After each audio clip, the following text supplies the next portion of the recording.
సభా సరస్వతికి నమస్కారం. నా ప్రాణానికి ప్రాణమైన తెలుగు ప్రేక్షక దేవుళ్ళందరికీ నమస్కరిస్తూ, సహకుటుంబానం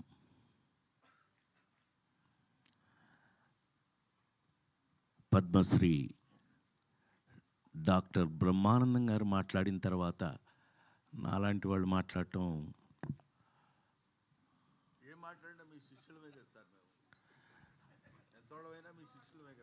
కానీ ముస్లిం కొడుకు కదా నువ్వు. నేను ఏది ఏమైనా మా అనుబంధం మా ఇది మీ అందరికీ తెలిసిందే. అహనా పెళ్ళంటి సినిమా జంజాల్ గారు బా ఆ రోజులు ఇది వేరు.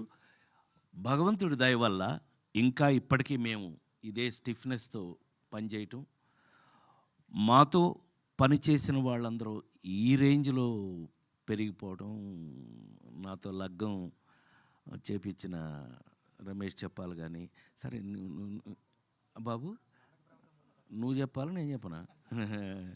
నాన్నకి ప్రేమతో కానీ ఇవాళ చాలా పెద్ద పెరిగినందుకు అత్యంత సంతోషపడేవాళ్ళు నేను ఒకటి, నీకు తెలుసా విషయం.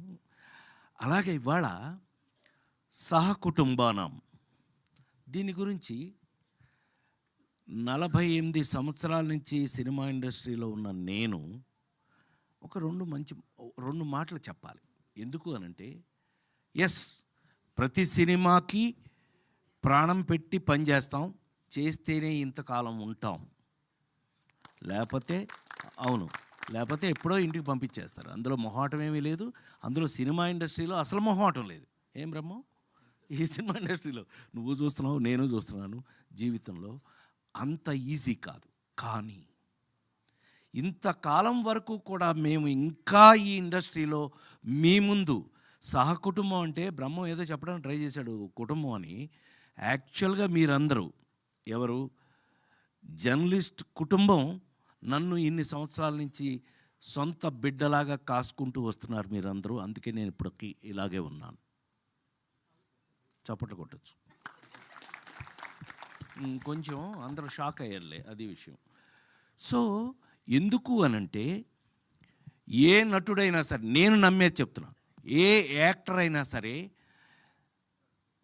లాంగ్ ఇన్నింగ్స్ 100 సెంచరీలు 200 సెంచరీలు కొట్టాలి అనంటే లాంగ్ ఇన్నింగ్స్ ఉండాలి అనంటే కనుక అది కేవలం నటులు కాదు, వాళ్ళు వేసే పాత్రలు, ఆ క్యారెక్టర్స్ గుర్తుంటేనే వాళ్ళు ఉంటారు, ఇక్కడ ఉంటారు. నాకు తెలిసి మరి ఇప్పుడే బ్రహ్మం గురించి మాట్లాడుతూ అహనా పెళ్ళంట దగ్గర నుంచి ఇవాళ మొన్నే మీరు చూసిన మాస్ జాతర వరకు కూడా పనిచేస్తూనే ఉన్నాను. నాకంటూ ఒక పాత్రలు రాస్తూ ఉన్నారు. నేను ఎక్కడ ఏంటి చాలా ఆశ్చర్యపోతారు మీరు కొన్ని విషయాలు చెప్తే మీరు ఆశ్చర్యపోతారు. నాకే ఆశ్చర్యంగా ఉంటుంది ఒక్కోసారి. నిజమేనా, మనం ఇది చేసామా? లేడీస్ టైలర్ల దగ్గర నుంచి కొన్ని సినిమాలు చేశాక, నేను కృష్ణా జిల్లా వాడిని, మీకు తెలుసు కదా. ఇంటికి వెళ్తే అమ్మ చిన్నప్పుడే చనిపోయింది కదా, మా అక్కాయిలు పెంచారు నన్ను. రేయ్ రాజా భోజనానికి రెడీ దా అంటే అన్నాను. ఏంట్రా సచ్చినాడా అది మా అక్కాయి. ఏంట్రా అంటే అది గోదావరిలు. వంశీ నాకు నేర్పి ఆయిల్ అంటే ఆ ప్రాంతం వాడిని అయిపోయాను. మొన్నే మా రమేష్ చెప్పాల పుణ్యమా అని చెప్పి లగ్గం అని ఒక సినిమా చేశాను, దాంతో తెలంగాణ వాడిని అయిపోయాను. మీకు విషయం తెలుసో లేదో, ఇవాళ నేను ఎంత తెలంగాణ వాడిని అయ్యాను అని అంటే కనుక, కాంతారావు గారి పేరు మీద అవార్డు పెడితే ఆ అవార్డుకి నన్ను సెలెక్ట్ చేశారు. అంటే thank you very much, thank you. దానికోసం చెప్తున్నాను. కమింగ్ టు సహకుటుంబానం, ఇంతకాలంగా పనిచేస్తున్న నేను సినిమా ఇండస్ట్రీలో ఎప్పుడు కొత్త కథ కొత్త పాత్ర వచ్చినా అది షాకింగ్గానే ఉంటుంది నాకు. ఏం బ్రహ్మ, ఇప్పుడు నాకు అహనా పడేటప్పుడు నీకు అరగుండు కొట్టించింది నేను, నాకు గుర్తుండి. అంటే జంజాల గారు నాకు అప్పచెప్పి నేను ఐ ఫీల్ ఆల్వేస్ ప్రౌడ్ అండి. తెలుగులో నాతో పనిచేసిన కమెడియన్స్ అందరూ కూడా they are all well educated అండి. ఈజ్ ఎ లెక్చరర్, మామూలుగా కాదండి. అహనా పెళ్ళంటే యాక్ట్ చేయడానికి వచ్చినప్పుడు ఈజ్ ఎ లెక్చరర్ అండి, మామూలుగా కాదండి, కాలేజీలో ఈజ్ ఎ లెవెల్.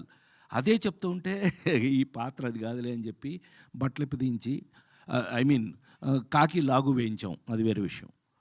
కానీ ఆ పాత్ర అప్పటికి ఇప్పటికీ ఎప్పటికీ గుర్తుంటుంది. సో పాత్రలు, కథలు అలా తీసుకుంటే గనక సహకుటుంబానాం కథ 48 సంవత్సరాల్లో నేను ఇంతవరకు ఎప్పుడు వినలేదు, చేయలేదు. అంత మాత్రం నువ్వు వెంటనే కాలర్ ఎగరే అదేం అక్కర్లా. ఒక అద్భుతమైన కథ సింగిల్ లైన్లో చెప్పేస్తా, బోరు కొడుతున్నాను బ్రహ్మ, ఇంకొక 2 నిమిషాలు అంతే. సహకుటుంబానాం కథ. ఈ కథలో హీరో అనాథ. అనాథ ఏంటి, సహకుటుంబం ఏంటండి, ఏంటి అనుకుంటున్నారు కదా, అదే కథ. నేను ఫస్ట్ వినగానే నేను షేక్ హ్యాండ్ ఇచ్చి నేను చేయడం సంగతి దేవుడే ఎరుగురా బాబు, మంచి కథ, ఇంతకాలానికి ఒక మంచి కథ విన్నాను అని మనస్ఫూర్తిగా చెప్పాను ఇంట్లో.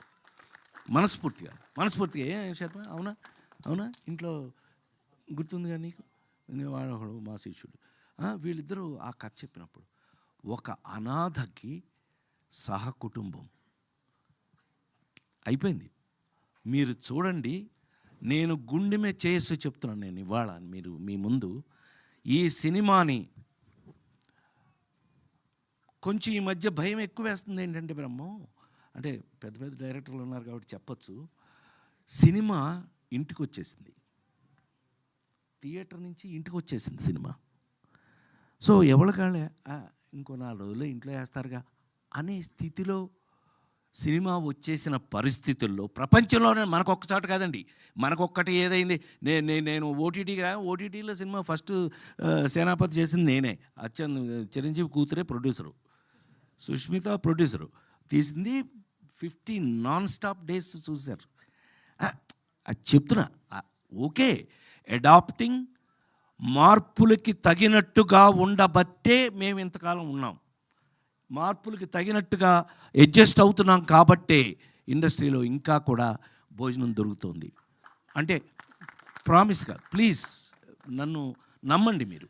నేను అలాగే నమ్మి ఇవాళకి కూడా షూటింగ్ దగ్గర నేను ఎలా పనిచేస్తానో అందరికీ తెలుసు.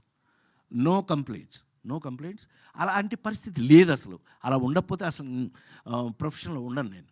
నాకు విశ్వవిఖ్యాత నట సార్వభౌమ నందమూరి తారక రామారావు గారి ఇంట్లో పుట్టి ఆయనతో పెరిగి ఆయన కనుసన్నల్లో తయారైన నేను మీ అందరికీ ఎప్పుడూ చెప్తుంటాను, నేను ప్రతి మనిషికి తల్లి, తండ్రి, గురువు, దైవం ఉంటారు.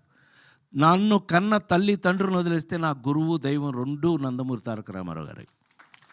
నన్ను తయారు చేశారు ఆయన, అలా తయారు చేశారు. ఇండస్ట్రీలో అలా ఉన్నాను, ఇప్పటికీ అలాగే ఉపయోగపడుతున్నానేమో అనే డౌట్